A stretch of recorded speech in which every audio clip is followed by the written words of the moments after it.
നമസ്കാരം. ഇത് ഞാനും ഒരു വോളിബോൾ കളിക്കാരും തമ്മിലുള്ള കളി സംഭവമാണ്. പ്രണയമൊന്നുമില്ല ഞങ്ങൾ തമ്മിൽ. അതായത് എൻ്റെ ഒരു ഫ്രണ്ട് പ്രേമിക്കുന്നത് ഒരു വോളിബോൾ താരത്തിനെ. അപ്പം ഇവന് ഇവിടെ എവിടെയെങ്കിലുമൊക്കെ പാർക്കിൽ ആലുവയിൽ അങ്ങനെ പാർക്കില്ല. അന്ന് ആലുവ TBൻ്റെ അടുത്തൊരു ആശ്രമം ഉണ്ടായിരുന്നു. അവിടെ കുറച്ച് ഒഴിഞ്ഞ സ്ഥലമൊക്കെ ഉണ്ട് അതിൻ്റെ ഉള്ളിൽ. അങ്ങനെ ഇവൻ ഈ ഫ്രണ്ടിനെ കൊണ്ട് അവിടെ പോകുമ്പോൾ ഇവന് സുഹൃത്തായിട്ട് ഞാനൊപ്പം പോകണം. അപ്പോൾ അവളുടെ ഒപ്പം ഒരു കൂട്ടുകാരി വരും.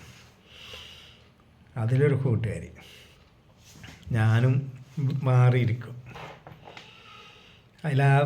അവിടുത്തെ ഒരു സ്വാമി വന്ന് ഞങ്ങളെ ഓടിച്ചവിടുന്ന്. ഇവിടെ അതിന് പറ്റിയ സ്ഥലമല്ല എന്നൊക്കെ പറഞ്ഞു. പിന്നെ ഞങ്ങൾ നേരെ എറണാകുളത്ത് പോകും. സുഭാഷ് പാർക്കിലൊക്കെ പോയിരിക്കും. അപ്പം ഇവരവിടെ ഹൃദയവികാരങ്ങൾ കൈമാറുമ്പോൾ നിങ്ങളിവിടെ കുറച്ച് വർത്താനൊക്കെ പറഞ്ഞിരിക്കും. ഇതൊക്കെ എന്തെന്ന് പറഞ്ഞാൽ അപ്പം ഞാനിവളായിട്ട് പ്രണയമൊന്നുമില്ല, പക്ഷെ തിക്ക് ഫ്രണ്ട്സായി. അപ്പം ഇവർ ഈ വോളിബോൾ ജില്ലാ ടീമിലൊക്കെ ഉള്ള ആൾക്കാരാണ്. ആലുവയിലെ ഒരു പ്രശസ്ത കോളേജിലാണ് പഠിക്കുന്നത്. ഇവരുടെ കളി എവിടെ ഉണ്ടെങ്കിലും ഞാനിവനും കാണാൻ പോകും. അന്ന് ഈ പറവൂര് അങ്ങനെ പല സ്ഥലത്തും ഉണ്ടാകുന്നുണ്ട്. എറണാകുളം അന്നൊക്കെ ഇന്നത്തെ പോലെ മുട്ടിന് താഴെയുള്ള ട്രൗസറെല്ലാം ഇടുക. വോളിബോൾ കളിക്കുന്ന പെണ്ണുങ്ങൾ ചെറിയ നിക്കർ ഇടുള്ളൂ. തോടെയൊക്കെ അങ്ങനെ നല്ലോണം കാണാൻ പറ്റും. അപ്പം ഈ പെണ്ണിൻ്റെ വീട് ഫോർട്ട് കൊച്ചിയിലാണ്. ഏത് എൻ്റെ ഒപ്പം ഉള്ളത് ഒരു പ്രത്യേക വിഭാഗത്തിൽ പെട്ട, ജാതിയൊന്നും പറയാനില്ല.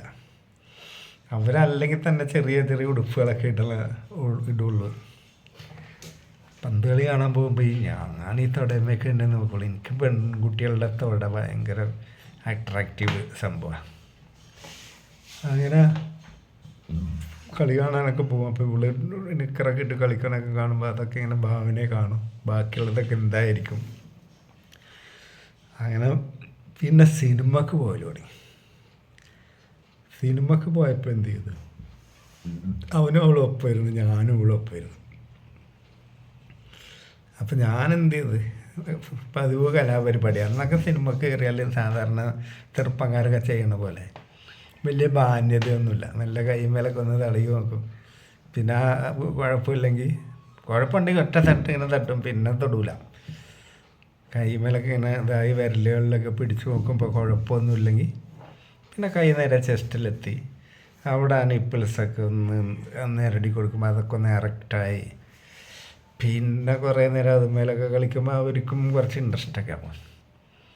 പിന്നെ നേരെ കൈയടിക്ക് പോകും. അടിയിൽ എല്ലാ വിരലിലൊക്കെ പ്രവേശിപ്പിക്കും. ആ സമയത്ത് അവരുടെ കയ്യിൽ മെല്ലെ നമ്മുടെ സാധനം എടുത്ത് പിടിപ്പിച്ചൊക്കെ നോക്കും. അപ്പോൾ അത് ത്രില്ലാണ്. അന്നൊക്കെ തിയേറ്ററിൽ അതേ സംഭവങ്ങളുള്ളൂ. ഇന്നിപ്പോൾ തിയേറ്ററിലൊക്കെ മാന്യന്മാരാണ് വരണം. അങ്ങനത്തെ സംഭവമൊന്നും കാണാനില്ല. പണ്ടങ്ങനെ ഈ പകൽ ഷോനൊക്കെ വന്നിരിക്കണ ആൾക്കാരൊക്കെ മിക്കത് ഇതേപോലെ കപ്പിൾസായിരിക്കും, അഡ്ജസ്റ്റ്മെൻറ്റ്. അപ്പോൾ ഒരാൾ മറ്റൊരാളെ ശ്രദ്ധിക്കുകയൊന്നുമില്ല. ഇരുട്ടുമായിരിക്കും തിയേറ്ററിൽ. ഇന്നത്തെ പോലെ ഇന്നിപ്പോൾ തിയേറ്ററിലൊക്കെ ഒരു വെളിച്ചമുണ്ട്, അന്ന് ഇരുട്ടായിരിക്കും. എന്താണ് എനിക്ക് അതിൻ്റെ സീക്രട്ടൊന്നും മനസ്സിലാവില്ല. ഇപ്പം എടുത്ത് കയ്യിലൊക്കെ കൊടുക്കും. നമ്മളേതായാലും രണ്ടാൾക്ക് ഏകദേശമൊക്കെ ആയിട്ടുണ്ടാവും ആ തിയേറ്ററിൽ സിനിമ കഴിഞ്ഞ്. പിന്നെ ഞാനിവളെങ്ങനെയൊക്കെ ചെയ്ത് ഫിംഗറൊക്കെ അപ്പം ചെറിയ സ്കേർട്ടായിടുക, കൈയിടാനൊക്കെ എളുപ്പമാണ്. ഇത് കഴിഞ്ഞപ്പോൾ പുറത്തിറങ്ങിയപ്പോൾ അവളുടെ മുഖമൊക്കെ ചുമന്ന് തൊടിച്ചിരിക്കണേ. പിന്നെ ഞങ്ങൾ തമ്മിൽ വേറൊരു രീതിയിലായി ഫ്രണ്ട്ഷിപ്പ്, സെക്ഷൽ അട്രാക്ഷനായി. അപ്പോഴും പ്രേമഗ്രിമൊന്നുമില്ല ഞങ്ങൾ തമ്മിൽ. അങ്ങനെ ഞങ്ങൾ പേഴ്സണലായിട്ട് കാണാൻ മീറ്റിങ്ങൊക്കെ നിശ്ചയിക്കൽ തുടങ്ങി. ഇവരെ കാണാണ്ട് അങ്ങനെ ഞാനും അവളും കൂടി വീണ്ടും സിനിമക്ക് പോയി. അങ്ങനെ ഒരു ദിവസം ഞാൻ അവളോട് പറഞ്ഞു, നീ എൻ്റെ വീട്ടിൽ വരുമോ ചോദിച്ചു. എന്തിനു വെച്ചാൽ എൻ്റെ വീടൊക്കെ കാണാം, എൻ്റെ വീട്ടിൽ ആരുമില്ല, ഉള്ളത് പറയല്ല. എന്നെ കെട്ടിപ്പിടിച്ചൊക്കെ കുറേ നേരം കിസ് ചെയ്യാനൊക്കെ എനിക്ക് ആഗ്രഹമുണ്ട്. അപ്പോൾ അവൾ പറഞ്ഞു, ആരെങ്കിലും അറിഞ്ഞാൽ കുഴപ്പമാകുമെന്നൊക്കെ പറഞ്ഞു. ഒരു മനുഷ്യനും അറിയില്ല, നീ മിണ്ടാണ്ട് എൻ്റെ ഒപ്പം പോരെ. സിനിമ കഴിഞ്ഞപ്പോൾ കുറച്ച് ത്രില്ലിലുമാണ്. ഇപ്പോൾ ഇവളുടെ വീട് ഫോർട്ട് കൊച്ചിയിലാണെന്ന് ഞാൻ പറഞ്ഞില്ലേ. അപ്പോൾ ആ ഭാഗത്തുള്ളവരൊന്നും ഞങ്ങളുടെ അങ്ങോട്ട് വരില്ല. അതുമല്ല, എൻ്റെ വീട്ടിലിപ്പോൾ ആരെങ്കിലും വന്നാൽ പെട്ടെന്ന് അങ്ങനെ ശ്രദ്ധയപ്പെടുന്ന ഇതല്ല. പെട്ടെന്ന് മനസ്സിലാവില്ല ഇത് എൻ്റെ വീട്ടിലേക്കാണ് വരണതെന്ന്. ഇനി മനസ്സിലായാലും എനിക്ക് കുഴപ്പമാണ്, കാരണം എന്നോട് ആരും ചോദിക്കാനൊന്നും വരില്ല. അതിൻ്റെ ഇടയ്ക്ക് വേറെ സംഭവം പറഞ്ഞില്ല. ഞാനും വോളിബോൾ കളിക്കും. ഞാൻ അസലായിട്ട് കളിക്കുന്ന പ്ലെയറാണ്. എൻ്റെ സർവീസാണെന്ന് ഭയങ്കര, അതായത് ഞാൻ സർവീസ് ചെയ്താൽ തന്നെ ഒരു പോയിൻ്റ് കിട്ടും, അത്ര ഫാസ്റ്റ് സർവീസിങ്ങാണ്.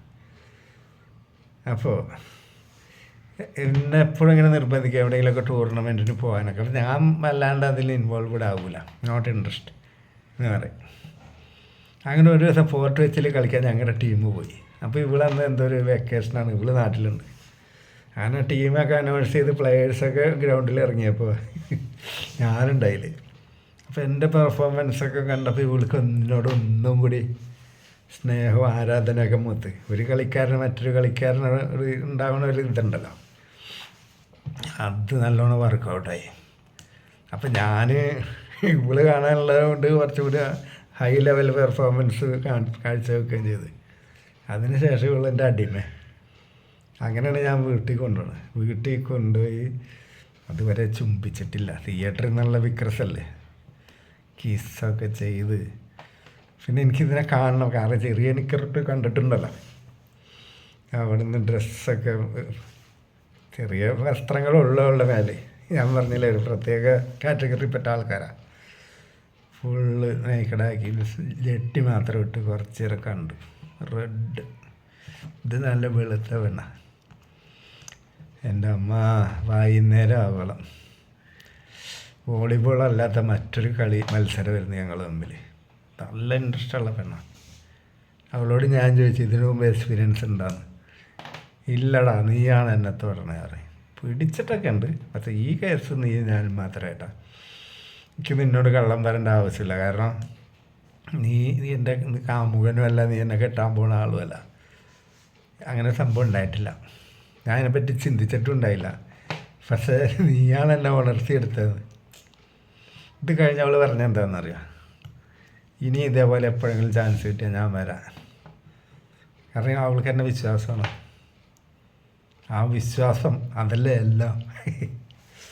അങ്ങനെ കുറേ കാലം അപ്പോഴാണ് ഞാൻ പോയത്. പിന്നെ നമ്മളെ ഫീൽഡ് വേറെ. പിന്നെ വരുമ്പോൾ അവളുടെ കല്യാണമൊക്കെ കഴിഞ്ഞിട്ടുണ്ട്, ഞാൻ അറിഞ്ഞു. മറ്റവരൊക്കെ പോയിട്ടുണ്ടായി. ഏത് എൻ്റെ കൂട്ടുകാരനും കാമുകിയൊക്കെ പോയി എന്താ ടേബിളിലാകുമ്പോൾ എന്തൊക്കെ പ്രസൻറ്റേഷൻ കൊടുത്തു എന്നൊക്കെ ഞാൻ അറിഞ്ഞു.